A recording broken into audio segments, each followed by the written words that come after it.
अस्सलाम वालेकुम guys, welcome back to my channel. तो इस वक्त सुबह के तकरीबन 8 बज रहे हैं और आज मैं देने वाली हूँ अपनी टेरेस गार्डन का अपडेट कि अभी मेरे छत पे कौन कौन सी सब्जियाँ लगी हुई हैं।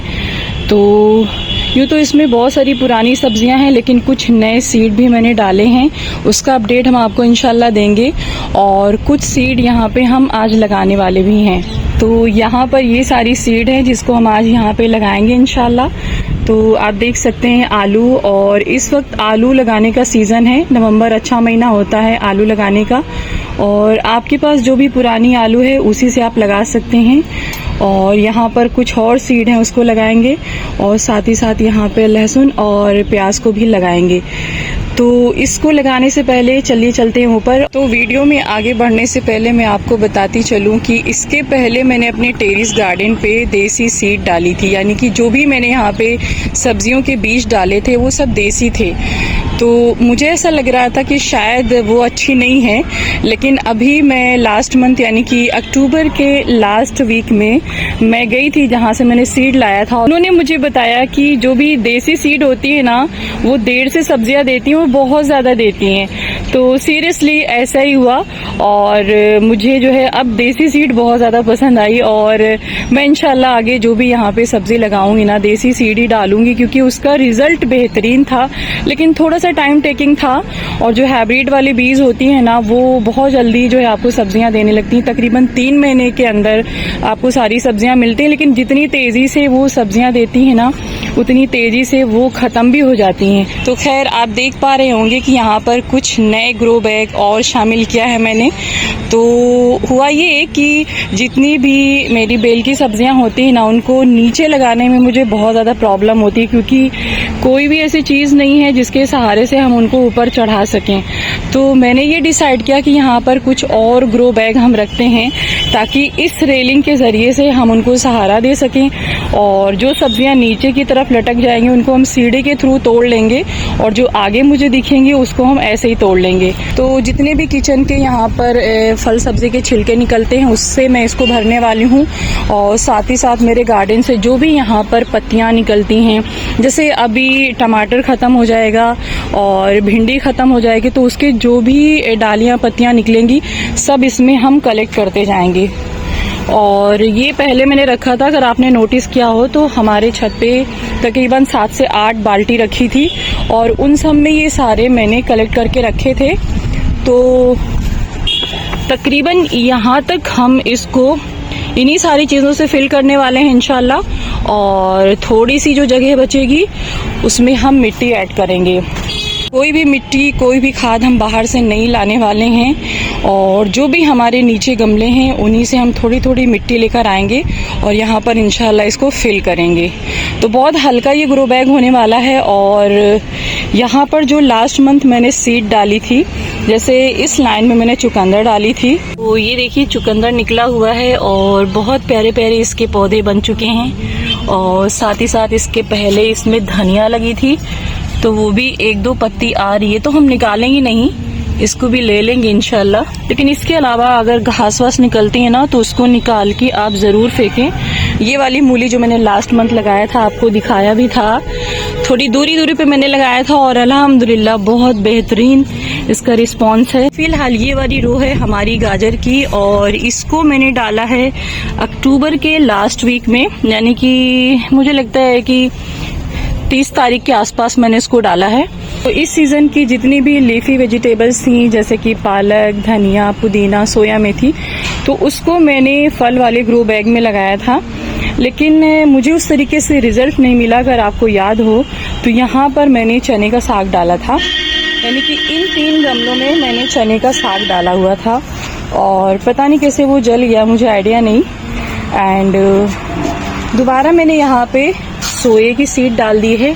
इस वाले ग्रो बैग में मैंने धनिया डाली थी, तो अच्छा हार्वेस्ट मुझे यहाँ से मिला, लेकिन जैसा हार्वेस्ट मुझे ऊपर से मिला था वैसा यहाँ से मुझे नहीं मिल रहा है। तो रीज़न क्या है वो मुझे नहीं समझ में आ रहा है। लेकिन खतरे की घंटी ये है कि जो भी हम फल के ग्रो बैग में लगाते हैं ना, तो वहाँ पर मुझे एक डर बना रहता है कि कहीं ऐसा ना हो कि हमारे फल के पेड़ खराब हो जाएं। और इन 3 गमलों में मैंने मेथी की सीड डाली थी, तो हार्वेस्ट मुझे बस 1-2 बार मिला और वो भी जल गया। तो रीज़न मुझे समझ नहीं आ रहा है, लेकिन हम इसको जब अलग से लगाए थे ना, बहुत अच्छा मुझे उसका रिजल्ट मिला था। इवन मैं खाते खाते बोर भी हो गई थी। और यहाँ पर 3 गमलों में मैंने सोया डाला था, तो सोया अल्हम्दुलिल्लाह अच्छे से निकला। और इसके बारे में मुझे डाउट था कि ये नहीं निकलेगा, लेकिन यहाँ पर आप देख सकते हैं बहुत अच्छा सोया निकला है। तो हम हार्वेस्ट करके ले जाते हैं, बनाते भी हैं। और अगर यहाँ की बात करें तो यहाँ पर 3 गमलों में मैंने पालक डाली थी और अल्हम्दुलिल्लाह रिज़ल्ट बहुत बेहतरीन रहा। लेकिन बीच में यहाँ पे कीड़े लगने लगे, यानी कि इसके पत्ते ख़राब होने लगे। और अभी आप देख सकते हैं कि इस वाले ग्रो बैग का कुछ हाल अच्छा नहीं है और हम इसको यहाँ से निकाल देंगे। तो 30 अक्टूबर के आसपास यहाँ पे मैंने मटर की सीड डाली थी और कुछ में बहुत अच्छे यहाँ पे ग्रो हुए हैं पौधे, लेकिन कुछ में अच्छे नहीं उगे हैं। लेकिन यहाँ पे थोड़ा कम निकला है। और साथ ही साथ यहाँ पर भी आप देख सकते हैं आधे में निकला, आधे में नहीं निकला है। तो फिलहाल अभी यहाँ पर मैंने बीन्स डाल दिया है। तो इसके पौधे मैंने बनाने की कोशिश किया, तकरीबन 20-25 सीड थी, लेकिन यहाँ पर हमारे सिर्फ 3 ही पौधे बन पाए हैं और इंशाल्लाह इसमें ही बरकत हो। तो इस वाली रो को मैंने छोड़ा था ब्रोकली और कॉलीफ्लावर के लिए, तो मैंने यहाँ पे लगाया भी। लेकिन लगाने के बाद उसी हफ्ते में बारिश बहुत हुई 1-2 दिन, और लगभग जो है यहाँ पे जितने भी पौधे थे वो मर गए और कुछ ही पौधे यहाँ पे बचे हुए हैं।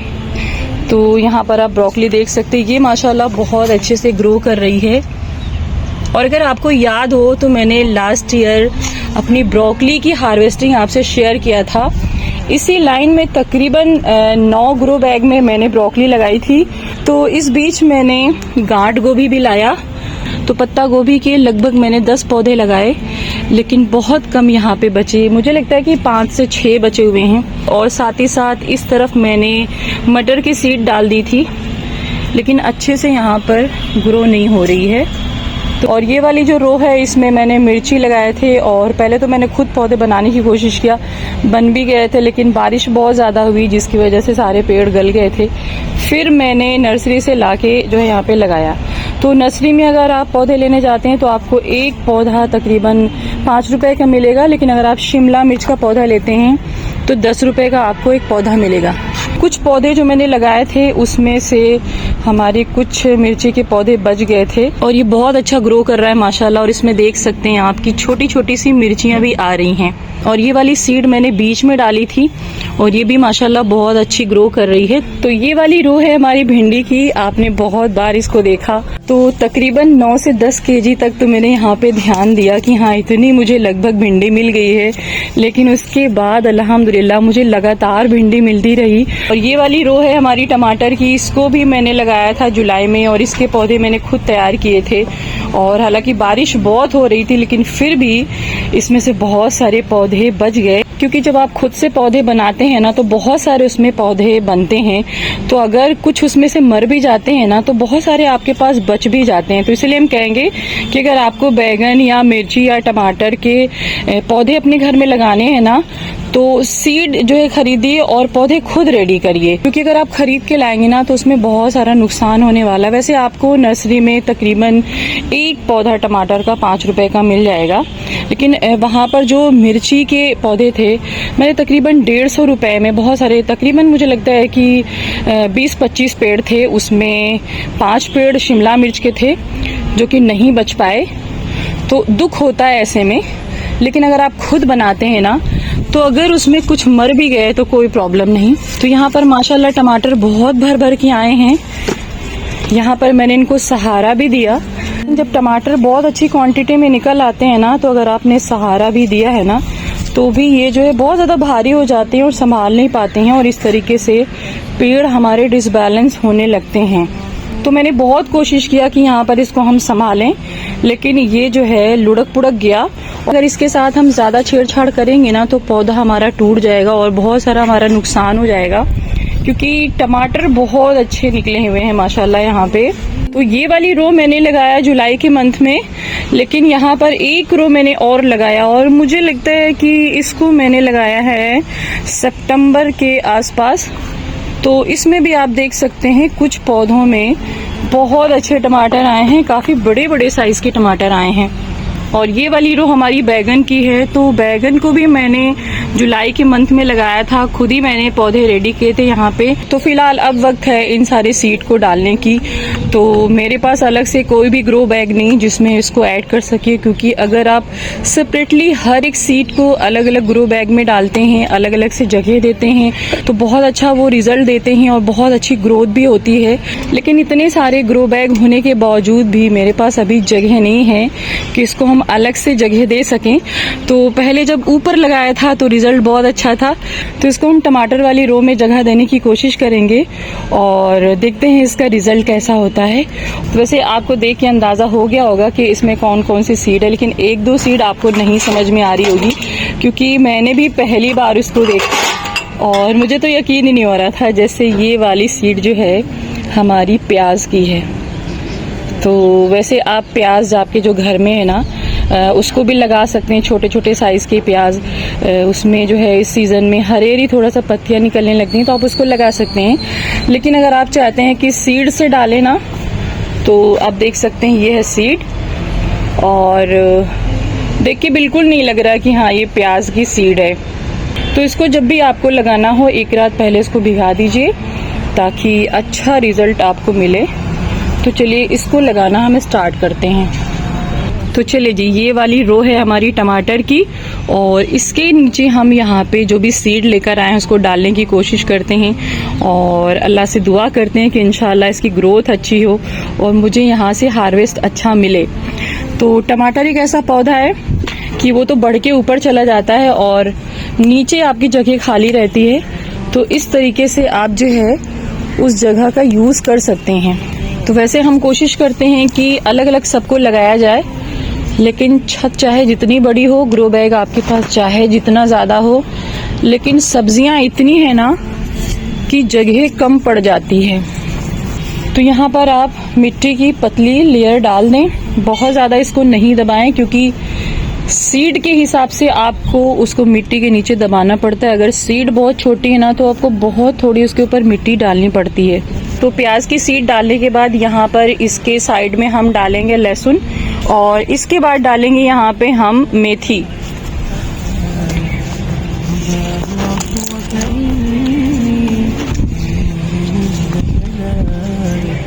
और अब डालेंगे यहाँ पे हम चना।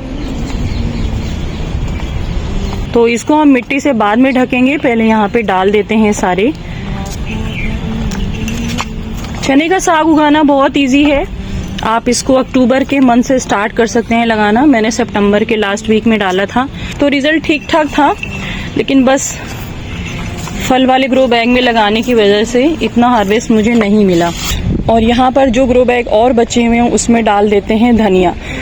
तो हालांकि धनिया यहाँ पे बहुत अच्छे से ग्रो करी है हमारी, लेकिन हम चाहते हैं ना कि जब ये ख़त्म हो तो ये रेडी हो जाए इंशाल्लाह और रमज़ान तक मुझे मिले।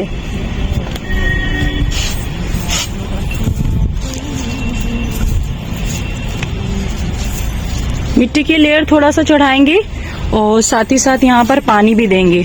तो इस बीच इतना पानी देने की जरूरत नहीं पड़ रही है। तो जिन ग्रो बैग की जो है मिट्टी सूख रही है वो खुद बता देती है। जैसे यहाँ पर आप देख सकते हैं इसमें और इसमें पानी की जरूरत है, लेकिन इस वाले ग्रो बैग में पानी की जरूरत नहीं है। तो इस बीच आपको बहुत ज्यादा ख्याल रखना है, यानी कि हर ग्रो बैग में आपको बराबर पानी नहीं देना। वैसे जितने भी पेड़ पौधे होते हैं ना वो सबके नेचर अलग अलग होते हैं और वो आपको बता देते हैं कि उनको पानी देने की कितनी ज्यादा जरूरत है। तो चलिए अब लगा लेते हैं यहाँ पर लहसुन, यानी जो ये वाला पोर्शन है इसको नीचे रखना है और इसको ऊपर रखना है आपको। अभी सीजन है, इसको जरूर लगाइए। और इसकी जो पत्तियां होती है ना खाने में बहुत अच्छी होती हैं और आप उसको जो है सब्जी में यूज करिए और चटनी में यूज करिए। खुशबू तो लाजवाब होती है। जो भी आप अपने छत पे ग्रो कर रहे हैं ना उसका कोई जवाब नहीं है, और बाहर की जो सब्जियां लाते हैं ना उससे उनका कोई मुकाबला ही नहीं है। तो लास्ट ईयर भी मैंने लगाया था, आपसे शेयर भी किया था। तो अल्हम्दुलिल्लाह यहाँ पर जितना भी अब तक मैंने लगाया है ना, सबका रिजल्ट अच्छा रहा। लेकिन जहाँ पर मैंने एक ग्रो बैग में 2 चीज़ें लगाई हैं ना, वहाँ पे रिजल्ट अच्छा नहीं मिला मुझे। लेकिन यहाँ पर थोड़ा सा मजबूरी में मुझे करना पड़ रहा है, क्योंकि ना ही मेरे छत पे अब जगह है और ना ही कोई ग्रो बैग खाली है जहाँ पर इसको हम लगा सकें। तो मजबूरी के तहत आप काम कर सकते हैं। अगर रिजल्ट मिला अच्छा तो अच्छा है, लेकिन अगर नहीं भी मिला ना तो कोई गम नहीं, क्योंकि ज़रूरी नहीं कि रिज़ल्ट आपको हमेशा अच्छा ही मिले। लेकिन उम्मीद अल्लाह से अच्छी आपको लगानी चाहिए और कोशिश हमेशा आपको हर फील्ड में करना चाहिए जिसमें आपको इंटरेस्ट है, क्योंकि अगर आप कोशिश करेंगे ना तो हो सकता है कि आप पा भी लें, लेकिन अगर आप कोशिश ही नहीं करेंगे तब तो आपको मिलेगा ही नहीं कुछ भी। तो ट्राई करते रहिए और ज़िंदगी में मेहनत ज़रूर करिए, क्योंकि जो मेहनत करता है ना उसकी ज़िंदगी उतनी ही बेहतरीन और उतनी शानदार होती है। और मेहनत करने वालों की कभी हार नहीं होती और मेहनत करने वाले कभी गरीब नहीं रहते।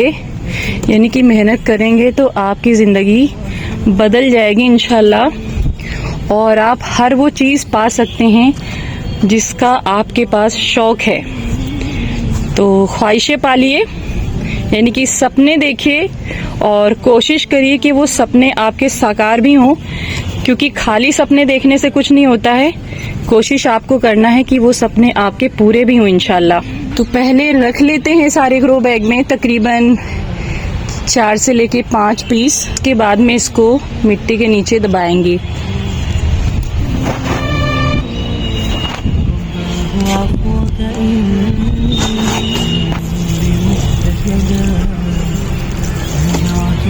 तो चलिए जी, ये रहा नवंबर महीने का मेरे टेरेस गार्डन का अपडेट।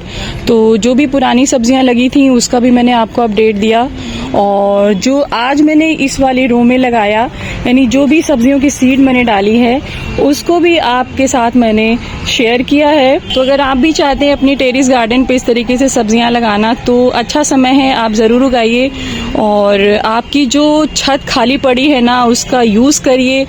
छत एक बेहतरीन जगह है। अगर आपके पास ज़मीन नहीं है तो अल्लाह ने आपको, यानी कि हर किसी को छत दिया है सर पे। तो जैसी भी आपकी छत है, जितनी बड़ी भी आपकी छत है, जितना भी आप लगा सकते हैं। अगर आपको सब्जियों को ग्रो करना पसंद है, अगर आप नेचर लवर हैं तो ज़रूर लगाइए और घर की उगी हुई ऑर्गेनिक सब्जियों का लुत्फ़ लीजिए, क्योंकि इनका जो टेस्ट है ना उसका मुकाबला बाहर की सब्जियों से हो ही नहीं सकता है।